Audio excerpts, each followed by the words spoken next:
महाराष्ट्रामध्ये सध्या मराठा आरक्षणाचं जे आंदोलन आहे ते निर्णायक टप्प्यावर आल्याचं बोललं जात आहे. परंतु हा खरोखर निर्णायक टप्पा आहे का? राज्यघटनेमधल्या तरतुदी जी आहेत त्या तरतुदीमधून खरोखर मराठा समाजाला आरक्षण मिळणार का आणि ते सर्वोच्च न्यायालयामध्ये टिकणार का?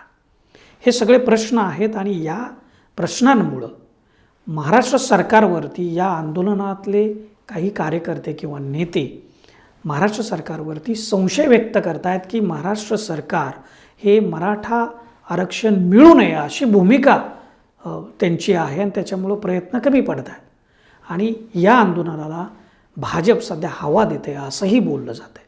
परंतु हे खरंच तथ्य आहे का? याविषयी आपण या आंदोलनामधलेच एक कार्यकर्ते संभाजी ब्रिगेडचे अध्यक्ष प्रवीण गायकवाड यांच्याशी विशेष मुलाखत त्यांची केलेली आणि त्यांची याबद्दलची रोखठोक भूमिका आपण जाणून घेतलेली आहे.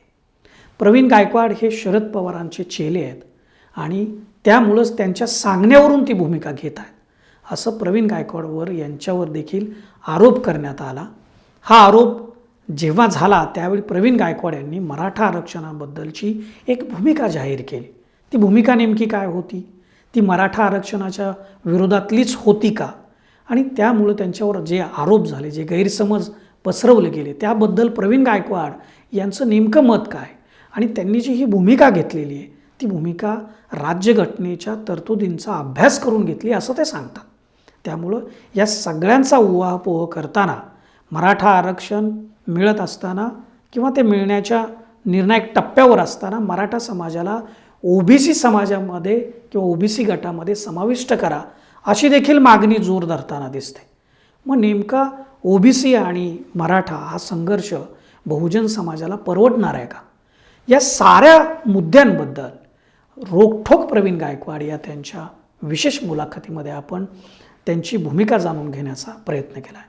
बघूयात रोखठोक प्रवीण गायकवाड. सामाजिक मागासलेपणा सिद्ध करण्यासाठी मराठी शूद्र माझं पुस्तक उपयोगात आलं याचा मला आनंदच. म्हणजे मी एसीबीसीच्या विरोधात आहे ही गोष्ट खरी नाही. राजा आणि रंक हे समान पातळीवर घटनेने आणलेले, हाताशी तोंडाशी आलेली परीक्षेची संधी आणि ती न होऊन देणं मला असं वाटतं हे बरोबर नाही. त्या कोल्हापूरमध्ये मराठा क्रांती मोर्चाच्या शिवाजी महाराज, महात्मा फुले, छत्रपती शाहू महाराज, बाबासाहेब आंबेडकर यांच्याबरोबर सावरकरांचा फोटो हा त्याच्यावर आला त्या मराठा क्रांती मोर्चावर आणि मग आश्चर्य व्यक्त केलं जातं. देवेंद्र फडणवीस सरकार आणि भारतीय जनता पार्टी सरकारने धाडस केलं नाही ओबीसी मध्ये टाकायचं. माझं स्वतःचं एक धोरण आहे, नाम तो हुआ बदनाम से. आणि बदनामी कुणीची केली जाते? जे चर्चेत असतात त्यांचीच केली जाते. आजही चॅरिटी कमिशनरकडे जर तुम्ही गेला तर मराठा सेवा संघ संभाजी ब्रिगेड या संघटनेचा मीच अध्यक्ष. कुठल्याही परिस्थितीमध्ये ओबीसी विरुद्ध मराठा हा संघर्ष उभा राहू नये. तो सामाजिक दृष्ट्या बहुजन समाजाला परवडणारा नाही. आपल्याला मी नम्रपणे सांगतो की आत्ता जे एसीबीसी जे आयोगाने दिलेलं आरक्षण आहे म्हणजे गायकवाड आयोगाने, त्याच्यामध्ये सोशल बॅकवर्डनेस ठरवण्यासाठी माझं पुस्तक मराठी शूद्र आणि हिंदू की ब्राह्मणी याचा उपयोग करण्यात आला आणि त्या पुस्तकाच्या आधारावर डेक्कन कॉलेज येरवडा आणि रेकॉर्ड रूम इथून आम्ही अनेक संदर्भ ग्रंथ गोळा केले आणि त्याचा आधार घेऊन सोशल बॅकवर्डनेस सिद्ध झालं. म्हणजे मी एसीबीसीच्या विरोधात आहे ही गोष्ट खरी नाही आहे. सामाजिक मागासलेपणा सिद्ध करण्यासाठी मराठी शूद्र माझं पुस्तक उपयोगात आलं याचा मला आनंदच आहे. पण नंतर काय झालं की गायकवाड आयोगाच्या शिफारसीप्रमाणे ओबीसीला आवश्यक असलेलं सामाजिक आणि शैक्षणिक मागासलेपणा सिद्ध झाल्यानंतर सुद्धा ओबीसींना 27% आरक्षण मिळतंय आणि खरं तर 52% ओबीसी आहेत देशामध्ये, म्हणजे 25% त्यांना कमी मिळते. म्हणून कुठलंही राज्य सरकार किंवा केंद्र सरकार मराठा समाज ज्याची लोकसंख्या 32% सांगितली जाते, मूळतः 32% हे मराठा कुणबी आहे, नुसते मराठा नाहीत. तर एवढी मोठी संख्या 27%च्या आतमध्ये घालणं हे अन्यायकारक होईल, सामाजिकदृष्ट्या ते बरोबर नाही आहे. आणि म्हणूनच कुठलंही राज्य सरकार आलं, अगदी काँग्रेसचं होतं, नारायण राणे समितीचं होतं, तर नारायण राणे समितीने सुद्धा या आरक्षणाची मागणी केली होती. पण त्यांची मागणी थोडीशी वेगळी होती. ते ESBC म्हणजे इकॉनॉमिकल सोशल बॅकवर्ड क्लास असा तयार केला होता. तो हायकोर्टात टिकला नाही नारायण राणे समितीचा. देवेंद्र फडणवीस सरकार आणि भारतीय जनता पार्टी सरकारने न्यायमूर्ती गायकवाड आयोग, जे इतर मागासवर्गीयचा आयोग आहे, त्यांची शिफारस मान्य केली. परंतु OBC टाकण्याची शिफारस खरं तर OBC आयोगाचीच होती. परंतु तसं न करता मराठा समाजाला नारायण राणेंनी 16% आरक्षण दिलं होतं. त्याची दुरुस्ती हायकोर्टाने केली. 12% शिक्षणात आणि 13% नोकरीमध्ये क्वांटिफाईड डाटाचा आधार घेतला आणि त्यांनी ते ठरवलं. पण 50%च्या वर ACBC हा नवीन वर्ग केला, सोशल एज्युकेशनल बॅकवर्ड क्लास. खरं तर OBC असा कुठलाही वर्ग नाही आहे. OBCचा वर्ग जो आहे तो सोशल एज्युकेशनल बॅकवर्ड क्लास आहे. म्हणून आपल्याला जसं BC बॅकवर्ड क्लास म्हणजे कोण, schedule caste and schedule tribe, पण आपण सर्व सामाजिक स्तरावर त्यांना BC म्हणतो, मागासलेला वर्ग. आणि अदर बॅकवर्ड क्लास म्हणजे इतर मागासवर्गीय, यांचं घटनात्मक काय नाव आहे तर ते सोशल आणि एज्युकेशनल बॅकवर्ड क्लास, सामाजिक आणि शैक्षणिक मागासले वर्ग. म्हणून ACBC जो आता मराठा समाजाला मिळालेला आहे तो खरं OBCचा अ वर्ग आहे आणि हा ब वर्ग आहे. पण अ वर्गाला घटनात्मक 340व्या कलमाप्रमाणे आरक्षण मिळतं. ब वर्गाला राज्य सरकारच्या शिफारसीप्रमाणे आरक्षण मिळालं पाहिजे नोकरी आणि शिक्षणामध्ये. पण घटनेत तरतूद नसल्यामुळं हायकोर्टामध्ये भलेही ते मान्य झालं असेल तर ते सुप्रीम कोर्टामध्ये आज जाऊन अडलेलं आहे. आता निर्णायक, आपण जे म्हणता निर्णायक टप्प्यावर आलाय का, निश्चितच आलेलं आहे. कारण दोन गोष्टी आपण दुर्लक्ष केले नाही पाहिजे. एक पहिली 102वी घटना दुरुस्ती, ती national commission for backward class म्हणजे मागासवर्गीयांसाठी राष्ट्रीय आयोग स्थापन केला आणि त्याच्याकडे संपूर्ण अधिकार एकटावलेले आहेत, जाती नव्याने समावेश करण्याचा, वगळण्याचा आणि वर्ग तयार करण्याचा. दुर्दैवाने देवेंद्र फडणवीस सरकार, भारतीय जनता पार्टी, शिवसेनेने ऑगस्ट 2018ला National Commission of Backward Class हे घटनात्मक तरतुदीने निर्माण झालं आणि नोव्हेंबर 2018ला ACBCचा नवीन वर्ग तयार केला. आणि हा ACBCच्या वर्गाला आपल्या राष्ट्रीय मागासवर्गीय आयोगाकडं जाणं भाग होतं, पण त्यांनी दुर्लक्ष केलं कारण निवडणुका समोर आल्या होत्या आणि निवडणुका समोर असल्यामुळं त्यांनी ACBCचं आरक्षण मराठा समाजाला लागू केलं. 102च्या घटना दुरुस्तीकडं दुर्लक्ष केलं. नंतर आपण जर गुजरातची निवडणूक पाहिली, राजस्थानची निवडणूक पाहिली, मध्य प्रदेशची निवडणूक पाहिली, छत्तीसगडची, तर इथं भारतीय जनता पार्टी 3 स्टेटमध्ये हारली आणि गुजरातमध्ये बॅकफुटला गेली होती. याचं कारण काय तर हरियाणामध्ये जाट, गुजरातमध्ये पटेल, महाराष्ट्रामध्ये मराठा आणि राजस्थानमध्ये गुज्जर आणि आंध्र प्रदेश आणि तेलंगणामध्ये मुस्लिम समाजाच्या अशाच प्रकारच्या आरक्षणाची तरतूद झाली होती. हे कायम आरक्षणाच्या अजेंड्यावर रान पेटवलं जातं, स्टेट अस्वस्थ केलं जातं, समाजाला आणि राज्याला वेठीस धरलं जातं, हिंसात्मक आंदोलनं झाली, मुलांनी आत्महत्या केल्या. हे सगळ्या स्टेट्समध्ये चालू होतं. राजस्थान असेल, गुजरात असेल, महाराष्ट्र असेल, आंध्र प्रदेश असेल किंवा हरियाणा असेल.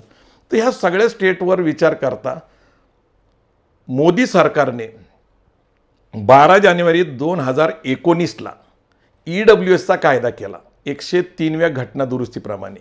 इकॉनॉमिकल वीकर सेक्शन म्हणजे काय, आर्थिक मागासलेला वर्ग घटनेच्या 46व्या आर्टिकलप्रमाणे आर्थिकदृष्ट्या दुर्बलांसाठी कार्यक्रम करण्याचे अधिकार केंद्र आणि राज्य सरकारला दिलेले आहेत. 46च्या मदतीने 15(6) आणि 16(6) अशी घटनात्मक दुरुस्ती केली नोकरी आणि शिक्षणातल्या अधिकाराप्रमाणे.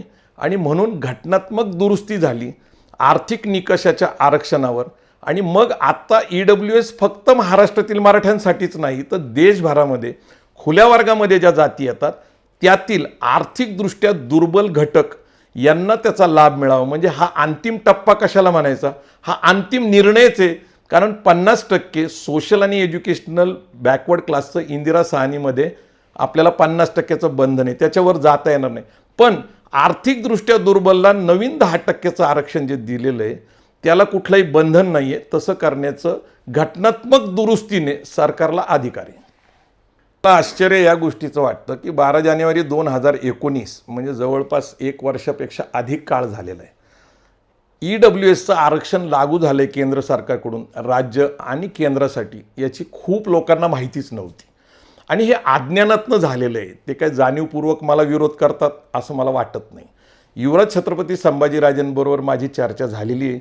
मी त्यांना EWSच्या आरक्षणाचा मार्ग मोकळा करावा अशी मी त्यांना विनंती केली, परंतु त्यांच्याबरोबर असलेल्या काही सहकाऱ्यांनी, काही वकिलांनी, काही तज्ज्ञ लोकांनी असं त्यांना मार्गदर्शन केलं की ACBCचा लढा हा अंतिम टप्प्यात आहे आणि आपण यशस्वी होऊ शकतो. आणि म्हणून त्यांनी उद्धव ठाकरेंना विनंती केली की ACBCचा GR रद्द करू नका आणि EWSची वाट मोकळी करू नका. EWS जर लागू केलं तर सुप्रीम कोर्ट लगेचच आपला जो काही तिथं दावा आहे तो खारिज करल, रद्द करल, कारण तो म्हणेल की तुम्ही EWSचं आरक्षण घेताय आणि म्हणून सुप्रीम कोर्ट ACBCचं तसंच फेटाळून लावल. आणि म्हणून त्यांची इच्छा आहे की काही वर्ष तरी आपण ACBCसाठी लढलं पाहिजे, कारण ACBCतनं मराठा समाजाला 12% शिक्षणात आणि 13% नोकरीमध्ये आरक्षण मिळते. हा आकडा फार मोठा आहे. निश्चितच लोकांना आशा आहे की त्याच्यातनं न्याय मिळेल, परंतु माझा स्वतःचा अभ्यास जो आहे घटनेचा, त्या घटनेचा अभ्यास असेल, जुन्या सुप्रीम कोर्टाचे निर्णय निकाल असतील, याच्या आधारावर मला कळतं की केंद्र सरकारने हा संपूर्ण देशातल्या प्रश्न समजून आरक्षणाचा, कारण पुढारलेल्या जाती म्हणा किंवा खुल्या वर्गातल्या जाती म्हणा, त्यातल्या गरीब लोकांवर अन्याय होतो आणि म्हणून देशभरातल्या इतर जातींचा सुद्धा विचार केला पाहिजे. फक्त मराठा समाजासाठी ACBCचा जो वर्ग तयार केला ACBCचा, त्यात एक दुरुस्ती केलेली आहे त्यांनी वर्ग तयार करण्यासाठी, कारण एका जातीसाठी कधी कुठलाही वर्ग तयार होत नाही, समूह असतो. म्हणजे OBCचा जातीचा समूह आहे. देशभरामध्ये 5000 जाती OBCमध्ये येतात. शेड्यूल कास्ट आणि शेड्यूल ट्राईब्समध्ये तसेच 350-400 जाती आहेत. म्हणजे जातीच्या समूहाचे वर्ग असतात. म्हणून काय केलेलं आहे तर 1 जून 2004ला 83वी कुणबी जातमध्ये घातलेल्या मराठा कुणबी मराठाला सुद्धा ACBCमध्ये घेतले. मला फक्त याच्यामध्ये धोका असा दिसतो, जर ACBC रद्द झालं तर मराठा समाजाला आजचं घटनात्मक असलेलं कुणबी म्हणून मराठा समाजाला मिळणाऱ्या आरक्षणापासून सुद्धा मराठा समाजाला मुकावं लागेल असं मला वाटतं. कारण ACBC टिकण्याची शक्यता अनेक कारणाने, एक तर एका जातीसाठी वर्ग तयार केलेला आहे, दुसरी गोष्ट 50%च्या वर आहे, आणि तिसरी महत्त्वाची गोष्ट अशी की घटनेत कुठलीच तरतूद नाही या वर्गाची.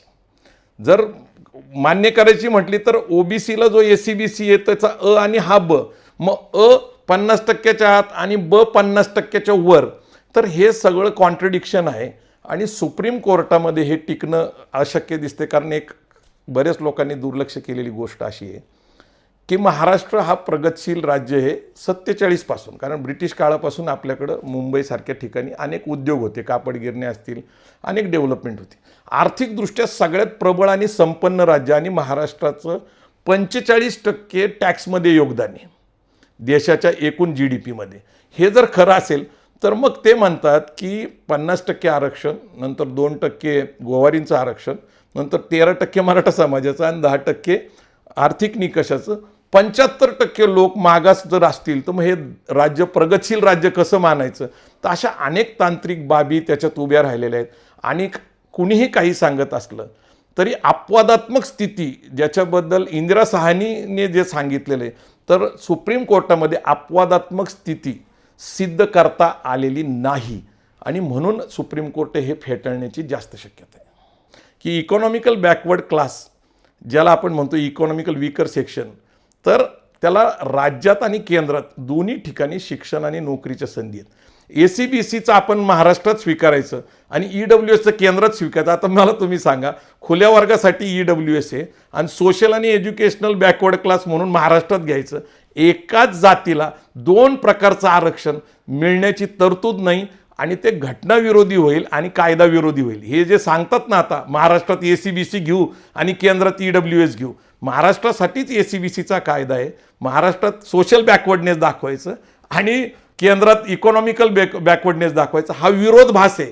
जे लोक कायद्याचे अभ्यासक आहेत मी त्यांचा आदर करतो, जे लोक वकील आहे मी त्यांचा आदर करतो, पण हा जो त्यांचा युक्तिवाद आहे की महाराष्ट्रात ACBC घ्यायचं आणि केंद्रात EWS घ्यायचं, कारण केंद्रात हे आरक्षण लागू नये, त्यामुळे केंद्रामध्ये सगळ्यात जास्त नोकऱ्या उपलब्ध आहे, त्याच्यापासून समाज मुकल, चांगल्या दर्जेदार परदेशात जाण्याच्या काही शिष्यवृत्ती त्याच्यापासून समाज मुकल. मला असं वाटतं की घटनेतील तरतुदीप्रमाणे 46 आर्टिकलप्रमाणे आणि 15(6) आणि 16(6) प्रमाणे घटनेतल्या दुरुस्तीप्रमाणे इकॉनॉमिकल विकर सेक्शनचं आर्थिक दुर्बल घटकाचं आरक्षण स्वीकारलं पाहिजे. कारण ते नाही स्वीकारलं तर मला असं वाटतं की 2-3 वर्ष जितका काळ सुप्रीम कोर्टाच्या निर्णयावर आपल्याला अवलंबून राहायला लागेल आणि असंच जर राहिलं वातावरण की मराठा समाजाचं आरक्षण जोपर्यंत लागू होत नाही तोपर्यंत शिक्षण आणि नोकरी दोन्हीच्याही संधीपासून बहुजन समाज संपूर्ण जो आरक्षणाचा अंतर्गत येतो SC ST OBC त्यांनाही मुकावं लागेल आणि 13 आणि 12% मराठा समाजाच्या आरक्षणामुळं एक सामाजिक स्वास्थ्य बिघडण्याची शक्यता आहे. मुळात काय झालेलं आहे की संभाजीराजेंच्या मांडणीमध्ये ते छत्रपतीचा वारसा असल्यामुळं त्यांनी तुळजापूर येथे आपण आरक्षण नाही दिलं तर आपण तलवार काढू, त्यांनी सरकारच्या विरोधात तलवार काढू, म्हणजे ते इशारावाजा होतं किंवा इतिहासाला संदर्भाने होतं. काही लोकांनी ते पॉझिटिव्हली घेतलं कारण तो सरकारला इशारा होता आणि बहुजन समाजातल्या बऱ्याच लोकांना ते खटकलं, कारण हा देश हा लोकशाही प्रधान देश आहे. आज इथं कुणी राजा नाही, इथं कुणीही सगळे प्रजाच आहे, इक्वॅलिटी आहे. आपण समता, बंधुता, न्याय, स्वतंत्र ही जर घटनेची मूळ तत्त्व पाहिली तर इथं कुणीही विशेष नाही. राजा आणि रंक हे समान पातळीवर घटनेने आणलेले आहेत. त्यामुळे संभाजीराजेंच्या बाबतीतली जी भूमिका लोकांनी घेतली ती रास्तच होती. संभाजीराजेंनी सुद्धा दिलगिरी व्यक्त केली आणि आपल्याकडून जी मांडणी केली त्याच्याबद्दल काही गैरसमज झाले असंही त्यांनी सांगितलं. मला असं वाटतं की इथून पुढच्या काळामध्ये राज्यघटनेचा आदर करून, लोकशाहीचा आदर करून त्यांनी सुद्धा व्यवस्थित घटनात्मक अभ्यास केला पाहिजे. मला आश्चर्य वाटतं की त्यांनी ज्यावेळेस 102ला पाठिंबा दिला दिल्लीमध्ये, 102मध्ये मागासवर्गीय आयोग स्थापन झाला घटनेच्या 102 कलमाप्रमाणे, त्यावेळेस त्यांनी चांगलं भाषण केलं. मराठा समाजाच्या आरक्षणासंबंधात त्यांनी 5 मिनिटं बोलले, पण शेवटचं नेमकं एक उदाहरण देताना काय झालं, त्यांनी गंगाराम कांबळे या व्यक्तीबद्दल ज्यावेळेस शाहू महाराजांनी त्यांना चहाचं दुकान काढून दिलं आणि त्यावेळेस गंगाराम कांबळे हा बॅकवर्ड क्लासचा होता असं सांगितलं आणि इतर मागासवर्गीयचा आयोग स्थापन होत असताना, घटना दुरुस्ती होताना त्याच्या भाषणेमध्ये गंगाराम कांबळेच्या उदाहरणामध्येच ते म्हणतात Maratha is a superior caste, Maratha is a warrior caste आणि Maratha is a upper caste. कदाचित ते भाषण करताना त्यांच्या लक्षात आलं नसेल, पण इतर मागासवर्गीयांचा आयोग निर्माण होत असताना मराठा हे उच्चवर्णीय आहेत, पुढारलेले आहेत आणि लढवय आहेत. ही 3 वाक्य आता राज्यसभेतील भाषणात नोंद झालेली आहे, ज्यावेळेस की आयोग इतर मागासवर्गीयांचा होतोय आणि मराठ्यांसाठी आरक्षण मागताना ते मराठ्यांची व्याख्या अशा प्रकारे करतात. तर मला असं वाटतं त्यांची ती गोष्ट लक्षात आणून द्यायचा माझा प्रयत्न होता, पण ते त्यांना पटलं नाही. दुसरी महत्त्वाची गोष्ट कशी, कारण विरोधाभास दिसतोय. तुम्ही इतर मागासवर्गीयांसाठी बोलताय आणि मराठा समाजाला उच्चवर्णीय अपर कास्ट म्हणताय, पुढारलेला समाज म्हणताय. तर हे मला त्यांच्या लक्षात आणून द्यायचं. मी काय त्यांचा विरोधक नाही, मला त्यांना काही गोष्टी सांगण्याचं हेच तुमच्यासारखं माध्यम आहे. दुसरी महत्त्वाची गोष्ट आहे 103वी दुरुस्ती. 103वी दुरुस्ती EWS, इकॉनॉमिकल विकर सेक्शन. त्यावेळेसही त्यांनी मतदान केलं, त्यावेळेसही त्यांनी भाषण केलं. म्हणजे EWSला तुम्ही केंद्रात मदत केली, म्हणजे मतदान केलं म्हणजे तुमचा पाठिंबा आहे इकॉनॉमिकल विकर सेक्शन. त्यांचं असंही म्हणणं आहे की मराठ्यांव्यतिरिक्त इतर ज्या जाती त्याच्यात समावेश होणार त्यांचा कशाला मी विरोधपत करू, पण ते तिथं EWSचा आग्रह धरतात. मराठा समाजाला ते अपर कास्ट म्हणतात, वॉरियर कास्ट म्हणतात, सुपिरियर कास्ट म्हणतात आणि महाराष्ट्रामध्ये येऊन मात्र सोशल बॅकवर्ड क्लास, ज्याला आपण आता social and educational backward class ACBCचा आग्रह धरतात. मला थोडासा विरोधाभास वाटतो, कारण तुम्ही जिथं घटना बनते, जिथं कायदा बनतो तिथं एक भूमिका घेता आणि सार्वजनिकरित्या एक भूमिका घेता. मला वाटतं हे काय बरोबर नाही आहे आणि मला फक्त त्यांच्या हे गोष्ट लक्षात आणून द्यायचे. आता सगळ्याच महाराष्ट्राचाच नुसता नाही तर देशाचा जर विचार करायचं म्हणलं तर जाटांचा प्रश्न आहे, पटेलांचा आहे, गुज्जरांचा आहे, मुस्लिम समाजाचा आहे, मराठा समाजाचा आहे. त्यामुळं केंद्र सरकारला मात्र 103व्या दुरुस्तीप्रमाणे आर्थिक दुर्बल घटकांना आरक्षण द्यायचा कायदा करायचा प्रामाणिकपणा जर असेल तर त्या आरक्षणाचा लाभ घ्यावा असं मला वाटतं. मी स्वतः आणि संभाजी ब्रिगेड यांनी अशी भूमिका घेतली होती की पोलीस भरती जी होती 12,500 पोलिसांची तर ती झालीच पाहिजे. असं भरती प्रक्रियेला नोकरीच्या निमित्ताने आपल्या लोकांना बहुजन समाजाला संधी मिळते तर त्याला विरोध करायला नको होता. करोनाच्या पार्श्वभूमीवर अनेक पोलीस याच्यामध्ये बळी गेले म्हणजे ते वारले याच्यामध्ये. तर संख्या कमी झालेली आहे. पोलीस फोर्समध्ये नवीन भरती होणं गरजेचं आहे आणि या निमित्ताने 12,500 पोलीस भरतीचं जे कार्यक्रम सरकारने जाहीर केला होता त्याला विरोध करणं मला स्वतःला अत्यंत चुकीचं आणि बरोबर वाटलं नाही. कारण असं आहे की आपण नोकरी मिळावी म्हणूनच मराठा आरक्षणाचा आग्रह धरला. मला टक्केवारीचा हिशोब जर सांगायचं म्हटलं तर गेली 5 वेळा आर पाटलांनी ज्यावेळेस ह्या 12,500 पोलिसांच्या भरतीची 5 वेळा भरती झाली त्याच्यातनं मला एक गोष्ट माहिती झालेली आहे की मराठा आणि कुणबी यांचे 40 ते 45% मुलं पोलीसमध्ये भरती होतात. मुख्यतः मराठा समाज तुम्हाला सैन्यामध्ये आणि पोलीस खात्यामध्येच दिसतो आणि 40-45% मुलं जर पोलीस भरतीच्या खुल्या वर्गातनं आणि कुणबी मराठ्यांच्या आरक्षणातनं ओबीसीच्या जर जात असतील तर मला असं वाटतं की 13% नोकरीच्या आरक्षणासाठी आग्रह धरणं म्हणजे काय अर्थच नव्हता. परंतु यातून SC ST OBCचे मुलंसुद्धा पोलीस भरतीसाठी पात्र होते. त्यांच्यावर सुद्धा अन्याय झाला आणि 2-2, 3-3, 4-4 वर्ष फिजिकल ट्रेनिंग नंतर अभ्यास करावा लागतो. त्याच्यासाठी परीक्षा असते जनरल नॉलेजची. हा सगळा अभ्यास आणि परिश्रम त्याच्यासाठी ट्रेनिंग घ्यावं लागतं. त्याच्यासाठी येणारा खर्च, त्यासाठी राहायला लागणारं प्रशिक्षण केंद्रावर असेल किंवा शहराच्या ठिकाणी त्या मुलांना खूप खर्च होतो आणि हाताशी तोंडाशी आलेली संधी गेल्यामुळं बहुजन समाजामध्ये नैराश्य हे तुम्ही जे म्हणताय ते अत्यंत सत्य आहे. दुसरी गोष्ट MPSCची जी परीक्षा होती त्याला जवळपास 2,65,000 मुलांनी तयारी केली होती. जागा भलेही 200च असतील तरी पण ती परीक्षेची प्रक्रिया होऊन देणं गरजेचं होतं. कारण लॉकडाऊनच्या काळामध्ये पुण्यासारख्या ठिकाणी, औरंगाबादसारख्या ठिकाणी, लातूरच्या शहराच्या ठिकाणी हे गावखेड्यातने आलेले शेतकऱ्यांची मुलं या ठिकाणी त्यांना एक वेळ अन्न खाऊनच जगावं लागलं. सार्वजनिकरित्या सामाजिक संस्थेने दिलेलं अन्नच त्यांना खायला लागलं. भाडं त्यांच्या अंगावर आलेले, त्यांचे ट्रेनिंगसाठी त्यांनी जे क्लासेस लावले त्याचे पैसे त्यांना 80,000 रुपये वर्षाला खर्च आहे. म्हणजे 2,65,000 मुलांना हाताशी तोंडाशी आलेली परीक्षेची संधी आणि ती न होऊन देणं मला असं वाटतं हे बरोबर नाही. आणि MPSCची परीक्षा असेल किंवा पोलीस भरतीची ही दरवर्षीची प्रक्रिया आहे. तुम्ही सुप्रीम कोर्टातला निर्णय कधी लागेल याची कुणीही शाश्वती देऊ शकत नाही. कारण तामिळनाडूच्या केसमध्ये ज्याला आपण 69% आरक्षण तामिळनाडूचं आहे, गेली 30 वर्ष तिथं लढा चालू आहे.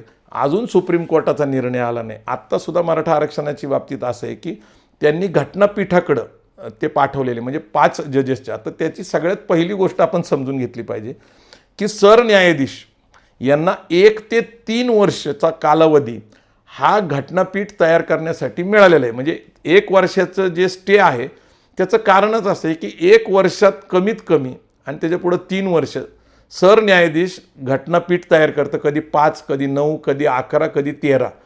तर सुप्रीम कोर्टाच्या सरन्यायाधीशांना तो अधिकार आहे. त्यामुळं लवकर घटनापीठ तयार होईल अशी शक्यता नाही आणि म्हणून अशा प्रकारे नोकरी किंवा शिक्षणाच्या ज्या संधी आहेत मुलांच्या या आरक्षणाच्या ACBCच्या आरक्षणाच्या आडून हिरावून घेऊ नये अशी माझी विनंती आहे. 1990ला आर्थिक निकषाची तरतूद सरकारने एका GRनी केली म्हणजे नरसिंहराव सरकारने. परंतु घटनेत तरतूद नसल्यामुळे इंदिरा साहनीविरुद्ध भारत सरकारमध्ये 10% आर्थिक निकषाचं आरक्षण रद्द झालं. काही लोक आक्षेप घेतात की शरद पवार साहेब याच्यात लक्ष घालत नाही. मुळात कसं आहे की 1990ला हा विषय ज्यावेळेस पुढे आला त्यावेळेस पवारसाहेब महाराष्ट्रात मुख्यमंत्री होते. त्यावेळेस अखिल भारतीय मराठा महासंघ ही संघटना एकमेव संघटना मराठा समाजाची होती. त्याची मागणीच अशी होती की आर्थिक निकषावरच आरक्षण दिलं पाहिजे, OBCचं आरक्षण रद्द केलं पाहिजे. आदरणीय शशिकांत पवार साहेब यांनी मंडल एक विषाचा पेला नावाचं पुस्तक लिहिलं होतं. त्यामुळं मंडलमध्ये समावेश मराठा समाजाचा व्हावा अशी मागणी नसल्यामुळं आणि त्यावेळेससुद्धा सरकारला अधिकार नव्हते, ते आयोगाला अधिकार होते. पहिल्यांदा केंद्राच्या आयोगाला होते, नंतर ते राज्यस्तरीय आयोग झाले. त्यामुळं कुठलंही सरकार महाराष्ट्रात काँग्रेस, राष्ट्रवादी काँग्रेसचं असो, शिवसेनेचं, BJPचं असो, त्यांनी काही चुकीचं केलं असं मला वाटत नाही पहिली गोष्ट. परंतु नेमकं कसं आहे की गायकवाड आयोग जो आहे यांनी अभ्यासपूर्ण क्वांटिफाईड डाटा आणि संपूर्ण अभ्यास सामाजिक मागासलेपणाचा केल्यानंतर सामाजिकदृष्ट्या आणि शैक्षणिकदृष्ट्या आपण ओबीसीमध्ये आरक्षणाचे लाभधारक होऊ शकतो ही शिफारस केल्यानंतर सुद्धा देवेंद्र फडणवीस सरकार आणि भारतीय जनता पार्टी सरकारने धाडस केलं नाही ओबीसीमध्ये टाकायचं. आणि मी मगाशीच सांगितलं की 52% ओबीसींना 27% आरक्षण देशभरात आणि महाराष्ट्रात मिळते. तर ते अन्यायकारक सगळ्यांना दिसते. आणि महाराष्ट्रात 382 जाती ओबीसी वर्गामध्ये आणि एकट्या 32% आपण म्हणलो मराठा कुणबी किंवा अगदी 12-13% जरी हिशोब लावला तरी ते 27%वर एक बर्डन होईल, त्यांच्यावर एक बोजा होईल. आत्ता जरी तो आरोप होत असेल की भारतीय जनता पार्टी याच्या मागे आहे, तर तसं म्हणण्यामागचं कारण काय असू शकतं मी तुम्हाला सांगतो. मी असू शकतं असं का म्हणतो, तर जरी युवराज छत्रपती संभाजी महाराज म्हणत असले मी BJPचा खासदार नाही, मी राष्ट्रपती नियुक्त आहे, तर त्यांची नेमणूक ही मोदी सरकारकडून शिफारस झाल्यानंतर झाली ही वस्तुस्थिती नाकारता येणार नाही.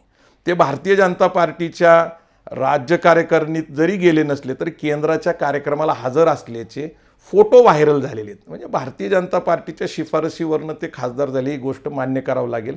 आणि तसंच स्टॅम्पिंग त्यांच्यावर झालेली. तर संभाजीराजे हे भारतीय जनता पार्टीत आहेत, उदयन महाराज हे आता भारतीय जनता पार्टीचे खासदार आहेत, नरेंद्र पाटील भारतीय जनता पार्टीत प्रवेश केले होते पण ते शिवसेनेत आहेत आत्ता तात्पुरतं, पण ते त्यांचं प्रेम आता देवेंद्र फडणवीस बरोबरचे. स्वतः विनायक मेटे जे आंदोलन चालवतात हे आता भारतीय जनता पार्टीचेच आमदार आहेत. त्यामुळे एकूण नेतृत्व करणारा जो चेहरा आहे हे भारतीय जनता पार्टीचे जवळचे आहेत किंवा त्यांचे आमदार किंवा खासदार आहे. आणि म्हणून या आंदोलनाला भारतीय जनता पार्टी पाठिंबा देते, मदत करते असं म्हणण्यास म्हणजे आपल्याला वाव मिळतो, म्हणजे याला वाव मिळतो. आणि सगळ्यात आश्चर्य मला असं वाटतं की कोल्हापूर जे पुरोगामी विचाराचं आहे त्या कोल्हापूरमध्ये मराठा क्रांती मोर्चाच्या शिवाजी महाराज, महात्मा फुले, छत्रपती शाहू महाराज, बाबासाहेब आंबेडकर यांच्याबरोबर सावरकरांचा फोटो हा त्याच्यावर आला त्या मराठा क्रांती मोर्चावर. आणि मग आश्चर्य व्यक्त केलं जातं, तसंच संशयही व्यक्त केला जातो की याच्या मागं भारतीय जनता पार्टी आणि संघ परिवार कार्यक्रम राबवतोय का. तर निश्चित त्याच्यात गैर काहीच नाही आहे. ज्या वेळेस देवेंद्र फडणवीस सरकार सत्तेत होतं त्यावेळेस काँग्रेस, राष्ट्रवादी काँग्रेस मदत करतं असा आरोप होणं नैसर्गिक आहे. तसंच आता शिवसेना, काँग्रेस, राष्ट्रवादी काँग्रेसचं सरकार आहे, भारतीय जनता पार्टी विरोधात आहे. विरोधकाची भूमिका म्हणून आणि लोकांना न्याय देण्याच्या भूमिकेतनं जर भारतीय जनता पार्टी प्रामाणिकपणे या आंदोलनाला मदत करत असेल तर मला आश्चर्य वाटणार नाही. माझ्याबद्दल गैरसमज पसरवणं माझं स्वतःचं एक धोरण आहे. नाम तो हुआ बदनाम सही.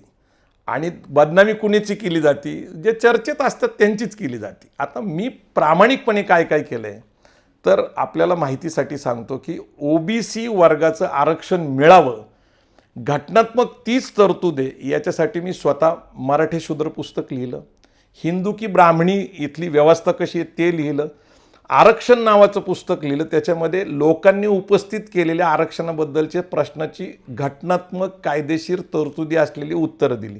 मी एवढं लिखाण करण्यासाठी माझ्या आयुष्याचे 3-4 वर्ष घालवले आणि त्याचा फायदाही झालेला आहे. कारण 1 जून 2004 प्रमाणे आपल्याला मराठा कुणबी मराठा म्हणून आरक्षणाचा लाभ मिळायला लागलेला. ओबीसीचं आरक्षण मराठा समाज घेतोच हे आपण नाकारू शकत नाही. पण पुढचा जो टप्पा आहे जो मराठा समाजाचा मुख्यतः मराठवाडा आणि पश्चिम महाराष्ट्रातील मराठ्यांचा आहे, तर आपण काळ, वेळ आणि बदललेली परिस्थिती, बदललेल्या घटनेतील तरतुदी याचा अभ्यास केला पाहिजे. माझ्यावर आरोप करण्याबद्दल मला काहीच वाईट वाटणार नाही, कारण ते अज्ञानातनं करतात. अज्ञान दूर झालं तर निश्चितच ते करतील. पण एक गोष्ट लक्षात ठेवली पाहिजे, आदरणीय शरद पवार साहेबांनी जे महाराष्ट्रात काम केलं आहे, ते 4 वेळा मुख्यमंत्री होते, 10 वर्ष कृषी मंत्री होते, शेतीविषयाचं त्यांचं काम असेल, सहकाराविषयाचं असेल. पवार साहेबांना तर किती बदनामीला समोर जायला लागलं, प्रचंड बदनामी झाली. म्हणून त्यांनी कुठलंही काम सोडलेलं नाही किंवा त्यांनी तसं केलेलं नाही आणि मी त्यांना आदर करतो. पण मी पवार साहेबांच्या सांगण्याहून काय काम करतो हे खरं नाही आहे. कारण इथून मागची सगळी माझी लढाई ज्यावेळेस 15 वर्ष काँग्रेस, राष्ट्रवादी काँग्रेस सत्तेत होती त्यावेळेस मी लढलोच ना. म्हणजे मग 19 फेब्रुवारी 2009ला अशोक चव्हाण मुख्यमंत्री असताना संभाजी ब्रिगेडच्या कार्यकर्त्यांनी जे शिवनेरीवर आंदोलन केलं होतं ते अभूतपूर्व आंदोलन, त्याच्यामध्ये हेलिकॉप्टर फोडलं गेलं होतं, मुख्यमंत्री त्याच्यामध्ये बसलेले होते. दादू कोंडदेवच्या पुतळ्याचं आंदोलन पुण्यामध्ये झालं, तो हटावा त्याचा कार्यक्रम आपण राबवलेला आहे. किंवा भांडरकरच्या वेळेस, म्हणजे तुम्ही एकूण माझं सगळं जीवन बघितलं तर मी जी मांडणी केलेली आहे त्याला सगळ्यांनी पहिल्यांदा विरोधच केलेला आहे. कालांतराने मात्र सत्यता तपासून त्यांनी माझी भूमिका स्वीकारलेली. मी शरद पवारांवर खूप प्रेम करतो, ते माझं व्यक्तिगत मत आहे. पवार साहेबांच्याबद्दल मला आदर्श वाटणं हे माझं व्यक्तिगत आहे, पण पवार साहेबांच्या सांगण्यावरून मी काही करत नाही. आजही चॅरिटी कमिशनरकडे जर तुम्ही गेला तर मराठा सेवा संघ संभाजी ब्रिगेड या संघटनेचा मीच अध्यक्ष आहे. जे माझ्यावर आरोप करतात यांनी संभाजी ब्रिगेडमधून फुटून बाहेर पडून त्यांनी संभाजी ब्रिगेड राजकीय पक्ष स्थापन केला. तशा प्रकारचा राजकीय पक्ष स्थापन करू नये, कारण संभाजी ब्रिगेड एक ब्राह्मणेतर सत्यशोधक विचाराची सामाजिक संघटना युवकांसाठी स्थापन झाली होती, महिलांसाठी जिजाऊ ब्रिगेड स्थापन झाली होती. संभाजी ब्रिगेडच्या नावावर राजकारण करण्यास माझा विरोध होता आणि म्हणून मी स्वतः पुढाकार घेऊन शेतकरी कामगार पक्षाबरोबर आपण जायला पाहिजे. कारण काँग्रेस राष्ट्रवादी काँग्रेसच्या घराण्याच्या शाहीच्या राजकारणामध्ये सर्वसामान्यांना प्रतिनिधित्व मिळणार नाही, पण पुरोगामी विचाराचे आपण असल्यामुळं आपण शेतकरी कामगार पक्ष जो आता कमकुवत झालेला आहे, त्यांचे 6च आमदार आहेत, आपण तिथं आपली जागा निर्माण करू. आपलं संघटन महाराष्ट्रभर आहे आणि ज्यांना राजकीय इच्छाशक्ती आहे त्यांनी शेतकरी कामगार पक्ष व काँग्रेस राष्ट्रवादी काँग्रेसच्या आघाडीमध्ये आपलं राजकीय भवितव्य पाहावं. पुरोगामी विचार आपल्याबरोबर राहतात, सत्यशोधक विचाराबरोबर आपण राहतो, त्याचबरोबर काँग्रेस राष्ट्रवादी काँग्रेसमध्ये सत्तेचं आपल्याला राजकारण करता येतं. परंतु संभाजी ब्रिगेडच्याच नावाने राजकीय पक्ष काढायचा, संभाजी ब्रिगेडच्या मूळ विचारधारेशी द्रोह करायचा आणि मलाच पक्षातनं काढलं, संघटनेतनं काढलं, अशा प्रकारचं खोटं बोलायचं. आजही तुम्ही चॅरिटी कमिशनरकडे अर्ज करून माहिती घेऊ शकता की त्याचे अध्यक्ष कोणी. मी आहे. संघटनेतले 85% लोक ज्यांनी मुळातच संघटना सामाजिक चळवळ म्हणून स्वीकारलेली होती, सत्यशोधक चळवळ म्हणून स्वीकारली होती, त्याचा मी अध्यक्ष आहे. परंतु राजकीय पक्ष काढल्यानंतर अगदी 800-900 सुद्धा मतं विधानसभेला पडली नाही. अशा लोकांनी माझ्यावर आरोप करणं ह्याचं फार मोठं मला वैषम्य वाटतं, दुर्दैव वाटतं. सत्य बोलायला शिकलं पाहिजे, पण सत्य हे असं असतं, आपण म्हणतो की सत्यमेव जयते, म्हणजे सत्याचा विजय हा शेवटीच होतो. आणि मी जे शिवाजी मिलिटरी स्कूलमध्ये शिकवत होतो त्यांचं ब्रीद वाक्य होतं, सत्याला मरण नाही. सत्याला मरण नसतं, पण सत्याचा विजय शेवटच होतो.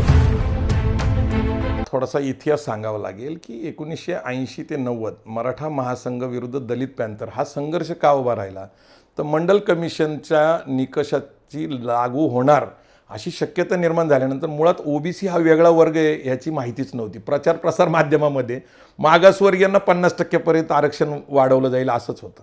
आणि म्हणून आंबेडकरी चळवळीतले RPI असेल, दलित पॅंथर असेल, यांचा आणि मराठा महासंघाचा संघर्ष झाला.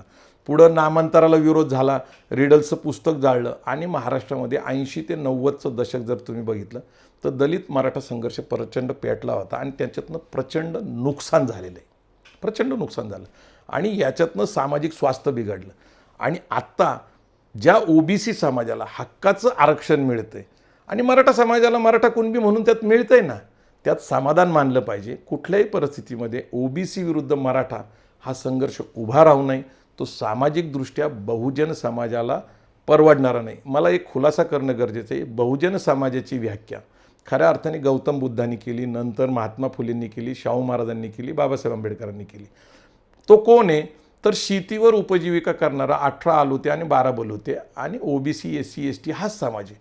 मराठा समाज हा बहुजन समाजाचाच घटक आहे, पण आरक्षणाचा लाभधारक नाही, कारण 50%च्या मर्यादेमध्ये असल्यामुळं मराठा समाजाचा त्यात समावेश होत नाही.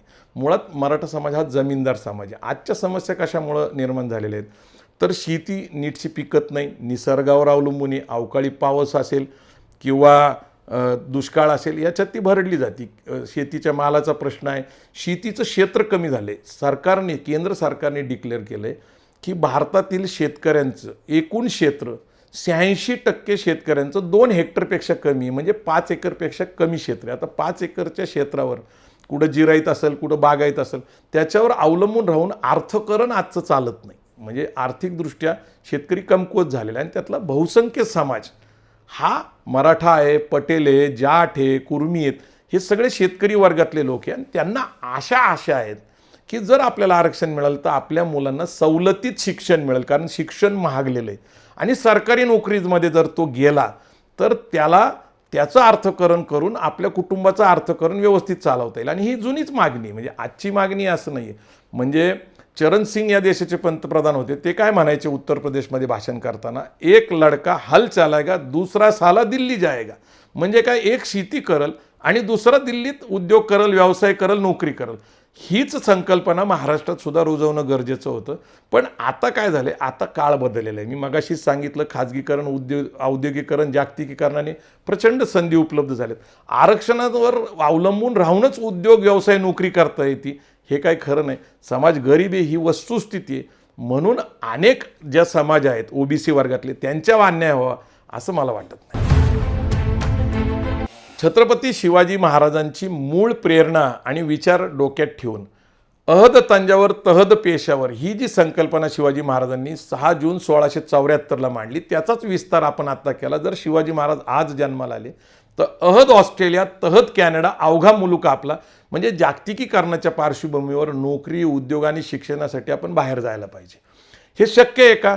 तर 100% शक्य आहे. लोकांनी जागतिकीकरण, खाजगीकरण, उदारीकरणाचा हा फायदा घेतला पाहिजे. याच्यात विस्ताराने सांगायचं म्हटलं तर तुम्ही जर उत्तरेतनं सुरू केलं तर जाट, पंजाब, हरियाणा इथले लोक तुम्हाला कुठे भेटतात? ऑस्ट्रेलिया, कॅनडा आणि लंडनच्या साऊथ हॉलमध्ये.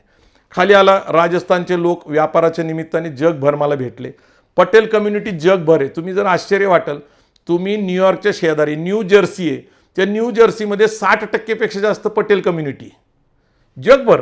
तुम्ही खाली आला इकडं दक्षिणेमध्ये केरळी, मलबारी लोक आणि तमिळ लोक, ज्याला आपण केरळी आणि तमिळ लोक, हे जर तुम्ही तामिळनाडू आणि केरळचे लोक बघितले तर आखाती देशामध्ये दुबई असेल, अबुधाबी असेल, बहरीन असेल, ओमान असेल, इथं 50% लोक आहेत.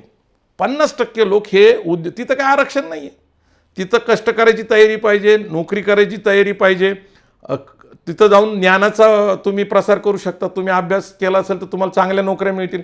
आपण आपल्या देशातल्या प्रत्येक चळवळीला अर्थकारण शिकवलं पाहिजे, व्यापार शिकवला पाहिजे, जगातल्या नवीन बदललेल्या स्पर्धा शिकवल्या पाहिजे, नवीन दिशा दिली पाहिजे. आरक्षणासारखा लढा 40 वर्ष जो खऱ्या अर्थाने सामाजिक मागासलेपणावर आधारित होता, अस्पृश्य आणि आदिवासी हे मूळ प्रवाहापासून दूर होते. आणि म्हणून डॉक्टर बाबासाहेब आंबेडकरांनी 341, 342 प्रमाणे शेड्यूल कास्ट, शेड्यूल ट्राईब्सला मूळ प्रवाहामध्ये आणण्यासाठी त्यांना शिक्षण आणि नोकरी, त्याचबरोबर राजकीय प्रतिनिधित्व 10 वर्षासाठी ह्याची तरतूद का केली होती? तर त्यांना मूळ प्रवाहामध्ये आणण्यासाठी. आता त्यांना सवलती मिळतात म्हणून त्यांचा द्वेष करणं बंद केलं पाहिजे. आपण आपल्या स्वतःला सक्षम केलं पाहिजे. नवीन दिशा, नवीन विचार घेऊन आपण पुढे जायला पाहिजे. आरक्षणाच्या मर्यादा आहेत हे लक्षात घेतलं पाहिजे. आरक्षणाच्या लढ्याला माझा बिलकुल विरोध नाही, पण बदललेल्या परिस्थितीबरोबर बदललेले कायदे, बदललेली घटना याचा सुद्धा आपण लाभ घेतला पाहिजे अशी माझी इच्छा आहे.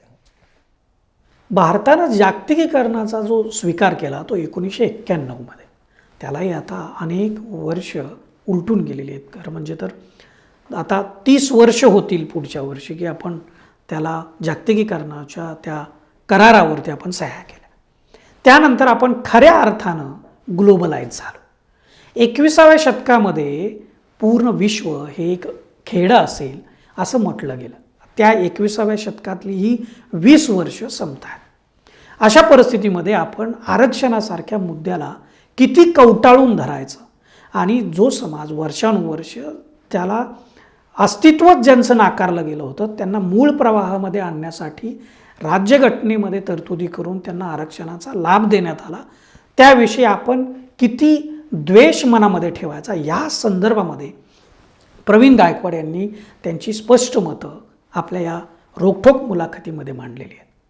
मराठा समाजाबद्दल त्यांना काय वाटतं, मराठा आरक्षणाबद्दल त्यांना काय वाटतं, शरद पवार यांच्याबद्दल काय वाटतं, संभाजी ब्रिगेड या संघटनेबद्दल त्यांचं मत काय आहे आणि छत्रपती संभाजी असतील, उदयनराजे असतील, या एकूणच चळवळीतल्या काम करणाऱ्या नेत्यांबद्दल काय वाटतं, या सगळ्या घडामोडींचा परामर्श या मुलाखतीमध्ये आपण केलेला आहे.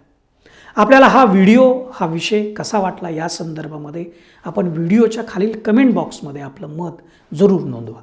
फॉर द पीपलच्या यूट्यूब चॅनलला सबस्क्राईब करा आणि नवनवीन व्हिडिओ आपल्याला नियमितपणे पाहता यावेत म्हणून बेल आयकॉनवरती प्रेस करा. फॉर द पीपलच्या फेसबुक पेजला आपण लाईक करा आणि फॉलो करा.